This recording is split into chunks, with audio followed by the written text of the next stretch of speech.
Ouvimos aí um filho que diz que não vai, mas arrependendo-se depois vai, e um filho que diz que vai e, na verdade, não vai. Então, aqui, o que foi importante foi o arrependimento daqueles que disseram que não iam. Então, Jesus se refere aqui ao batismo de João Batista, falando da conversão. Mas também nós podemos entender aqui o chamado de Jesus, que andou pregando por toda parte. E o que acontecia? O que acontecia é que aqueles que eram julgados os pecadores, os piores judeus, eles estavam se convertendo. Enquanto que aqueles que eram julgados os melhores, os representantes da lei, né, os sacerdotes, os escribas, os fariseus, então os religiosos, eles não estavam se convertendo. Poucos se convertiam. Então eram para todos reconhecerem Jesus como o Messias, mas eles não o reconheceram como Messias. Então Jesus espera que, após a sua morte, eles consultem as Escrituras e possam então se converterem, vendo que tinham crucificado o Filho de Deus, cumprindo assim a palavra de Deus. Tudo que estava acontecendo estava escrito já. Então, se eles eram representantes da lei, estavam sempre lendo e estudando as Escrituras, eles compreenderiam, então, o ministério de Jesus e se converteriam. Então, primeiro, aqueles pecadores aceitaram já Jesus, já foram salvos, e Jesus esperava que após a sua morte, então, entrariam também os religiosos. No tópico 2, nós temos aí quando as palavras não se coadunam com a prática.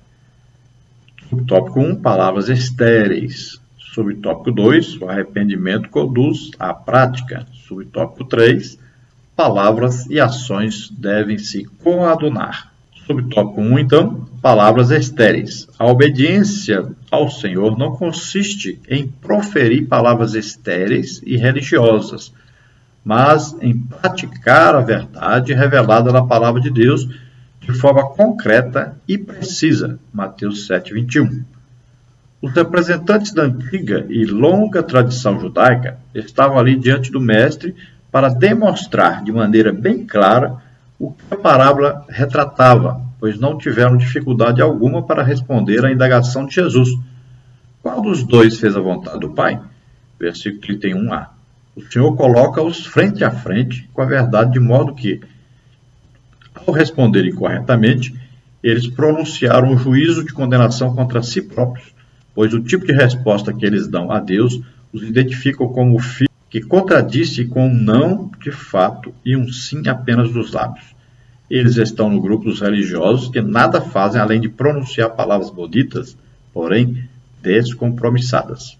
Então veja que esta parábola, ela não tem nenhum segredo, nenhuma coisa que precisa ser interpretada.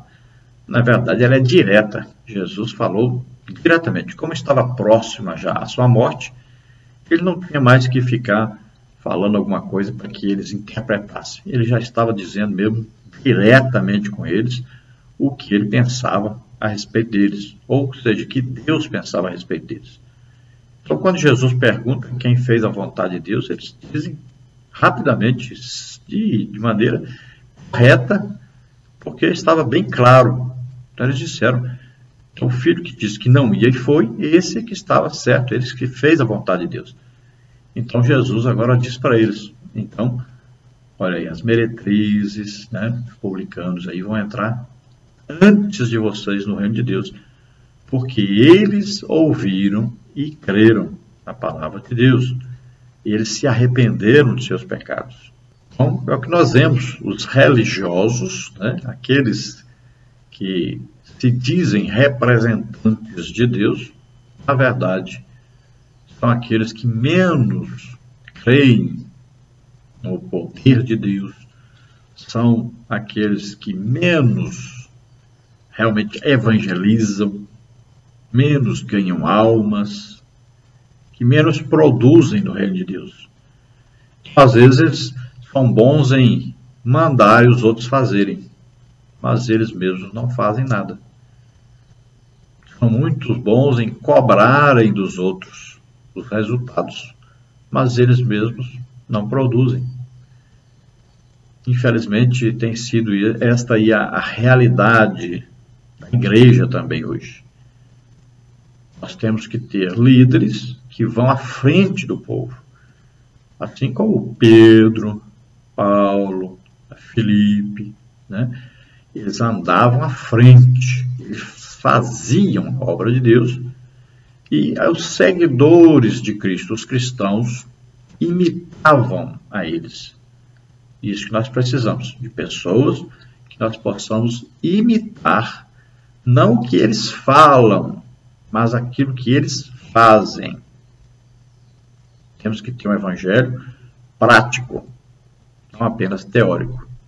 Nós temos no Brasil hoje tanta gente teórica e cada dia cresce mais o conhecimento teórico, mas a prática cada vez diminui mais.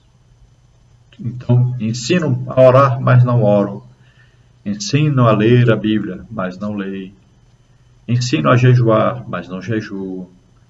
Muitos até ensinam sobre milagres, mas não são usados. Tem uma coisa errada com a nossa liderança.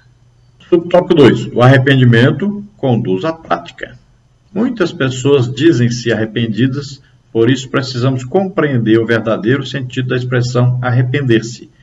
Em 2 Coríntios 7:9, o apóstolo Paulo diferencia categoricamente a mera tristeza, estar contristado, do arrependimento ativo, isto é, estar contristado segundo Deus. O caso de Judas, por exemplo, pelo visto, não passara de mero remorso, Mateus 27, 3-5. Na parábola contada por Jesus, o primeiro filho se arrependeu tanto por ter se recusado obstinadamente a obedecer a seu pai, que imediatamente foi e obedeceu. A tristeza, segundo Deus, opera o arrependimento, e o arrependimento produz mudança de atitude, ou seja, conduz à prática.